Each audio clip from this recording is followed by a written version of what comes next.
Bonjour à tous, la chaîne Techno, ici au Mobile World Congress 2010 à Barcelone.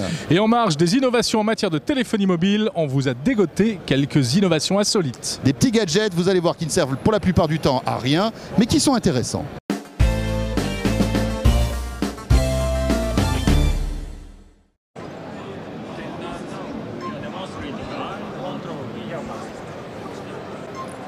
Nos amis japonais nous surprendront toujours.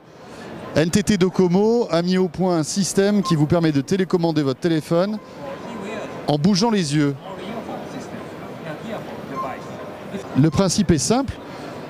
En bougeant ses yeux soit à droite, soit à gauche, soit vers le haut, soit vers le bas, il va envoyer des commandes au téléphone. Donc on peut très bien imaginer, alors je ne sais pas si c'est véritablement ça, mais qu'en faisant un geste à droite, à gauche, il va mettre en route le baladeur MP3. En levant les yeux, il va monter le son de ses oreillettes. En baissant les yeux, baisser le son. C'est un peu étrange quand même. Et apparemment ça marche même quand il a les yeux fermés. En fait, toute la technologie est dans les oreillettes, François. En fait, dans ces écouteurs, il y a des électrodes qui vont détecter les mouvements des yeux. Et c'est avec ce mouvement des yeux qu'il va piloter son téléphone. Ça veut dire que si on regarde à droite parce qu'il y a quelqu'un qui passe dans la rue, par exemple, Jolie fille. une jolie fille, ça va... Tu appelles ta femme. Ça va, voilà, automatiquement. C'est bien, ils sont bien ces Japonais. Jérôme, fais un gros plan quand même sur la petite grenouille que monsieur a autour de son cou, à côté de la cravate. C'est sympathique, hein? C'est sa mascotte.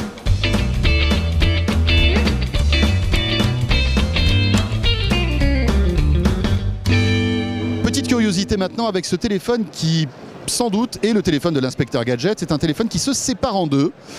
Alors ne nous demandez pas pourquoi. A priori, c'est pour avoir d'un côté l'écran et de l'autre côté le clavier. Et bien sûr, l'écran et le clavier restent connectés en Bluetooth quand ils sont désolidarisés.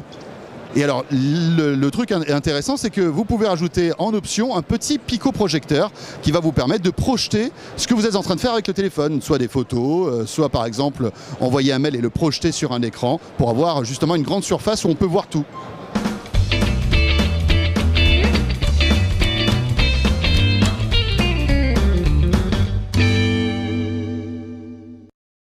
Alors sur le stand Motorola, je suis chaussé de ce casque étrange qui me permet en fait de commander une espèce de petit ordinateur que j'ai dans l'œil là, sur mon œil gauche, on le voit. Alors je l'ai mis en français et je me retrouve avec un menu qui me permet de regarder des vidéos, des photos, de passer des coups de fil. Par exemple là je vais dire fermer la fenêtre.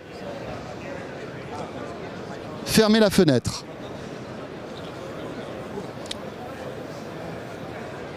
Fermer la fenêtre. Accueil. Voilà, en disant accueil, je me retrouve sur le menu général de... On a l'impression d'être sur en fait, le menu d'un petit ordinateur. François, je vais en mettre un aussi, moi, et puis on va essayer de communiquer. Oui, mais on n'est pas couché alors, hein. C'est moi qui te le dis. Bon, Jérôme le cyborg, tu vas bien? Alors, en fait, on a l'impression que c'est fait pour avoir un œil sur un petit micro-ordinateur portable qui serait dans le casque et qui vous permettrait de faire autre chose, puisqu'en fait on a l'autre œil qui est disponible. Voilà, c'est, j'imagine, un concept signé Motorola, qui mérite encore d'être un peu creusé quand même. L'idéal, ce serait l'écran qui, quand tu croises quelqu'un, par exemple, t'affiche son wall Facebook. C'est-à-dire que d'abord, il faut s'imaginer se balader dans la rue comme ça.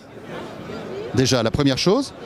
Deuxième chose, discuter avec quelqu'un sans le regarder et avoir l'œil gauche qui regarde autre chose. Donc si tu veux, au niveau social, si tu n'as pas beaucoup d'amis, je ne suis pas sûr que tu en gagnes beaucoup, tu vois, comme ça.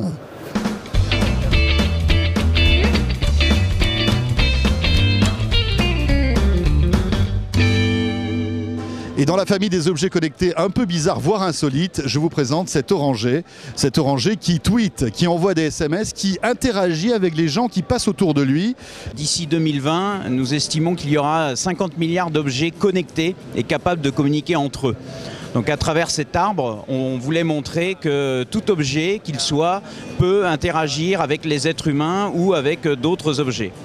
tous, nous avons autour de nous un champ électromagnétique. Alors on ne le sait peut-être pas, mais on a un champ électromagnétique naturel et quand ces champs se rencontrent, se croisent, eh bien, ils interagissent et sont capables d'échanger des messages. Donc l'idée c'est de les capter, de les transformer en réels messages qui peuvent après servir de base de communication.